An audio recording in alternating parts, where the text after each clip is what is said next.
ଅବିକଳ ଫଟୋଚିତ୍ର ଆଙ୍କି ମନ୍ତ୍ରୀଙ୍କୁ ପ୍ରଦାନ କରି ପ୍ରଶଂସା ସାଉଁଟିଲେ ରିତେଶ। ଛୁଆଟି ବେଳୁ ଅବିକଳ ଚିତ୍ର ଆଙ୍କିବାର ମାହିର ରିତେଶ ଦାସ।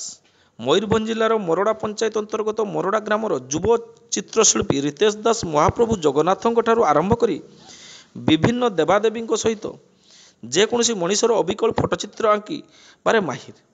ଅବିକଳ ଚିତ୍ର ଆଙ୍କି ଏକ ନିଆରା ପରିଚୟ ସୃଷ୍ଟି କରିଛନ୍ତି। ତେବେ ଛୋଟବେଳରୁ ଚିତ୍ର କରିବାର ଇଚ୍ଛାଶକ୍ତି ଦିନକୁ ଦିନ ବଢ଼ିଥିଲା। ଏବେ ରିତେଶ ଯାହାକୁ ଦେଖନ୍ତି ଅବିକଳ ଫଟୋଚିତ୍ର ଆଙ୍କି ପକାନ୍ତି। ଫଳରେ ଲୋକଙ୍କ ଆଦର ସାଉଁଟି ଚାଲିଛନ୍ତି ରିତେଶ। ତେବେ ଛୁଆଟି ବେଳରୁ ଚିତ୍ର ଆଙ୍କିବା ଦେଖି ପରିବାର ଲୋକେ ଅନେକ ପ୍ରୋତ୍ସାହନ ଦେଇ ଆସୁଛନ୍ତି।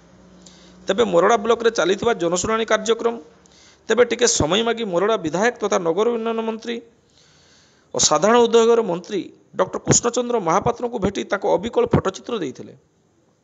ମନ୍ତ୍ରୀ ବେଶ ଖୁସି ହୋଇ ପ୍ରଶଂସା କରିଥିଲେ। ମନ୍ତ୍ରୀଙ୍କ ପାଖରୁ ପ୍ରଶଂସା ପାଇବା ପରେ ରିତେଶ ମଧ୍ୟ ବହୁତ ଖୁସି ହୋଇଯାଇଥିଲେ। ସେହି ଦିନଟି ଥିଲା ରିତେଶ ପାଇଁ ବଡ଼ ଦିନ। ତେବେ ଚିତ୍ରକର ରିତେଶ ଦାସ ପୂର୍ବରୁ କୌଣସି ଗୁରୁଙ୍କଠାରୁ ଚିତ୍ର ଆଙ୍କିବାର ତାଲିମ ନେଇନାହାନ୍ତି। ନିଜେ ଆଙ୍କୁ ଆଙ୍କୁ ସବୁ ଶିଖିଛନ୍ତି। ସହସ୍ରଲୋଚନ ଦାସଙ୍କ ପୁଅ ରିତେଶ ଦାସ। ସେ ଏବେ ଚିତ୍ରଡ଼ା ମହାବିଦ୍ୟାଳୟର ଯୁକ୍ତ 2 କଳାର ଛାତ୍ର। ତାଙ୍କର ଏହି କଳା ପାଇଁ ସାଙ୍ଗସାଥୀଙ୍କଠାରୁ ଆରମ୍ଭ କରି ଶିକ୍ଷକ ଶିକ୍ଷୟିତ୍ରୀମାନେ ମଧ୍ୟ ପ୍ରଶଂସା କରୁଥିବା ଜଣାପଡ଼ିଛି। ମନ୍ତ୍ରୀଙ୍କ ଚିତ୍ର ଆଙ୍କି ପ୍ରଶଂସା ସାଉଁଟିଥିବା ପରେ ବିଭିନ୍ନ ସ୍ଥାନରୁ ଛୁଟିଛି ଶୁଭେଚ୍ଛାର ସୁଅ।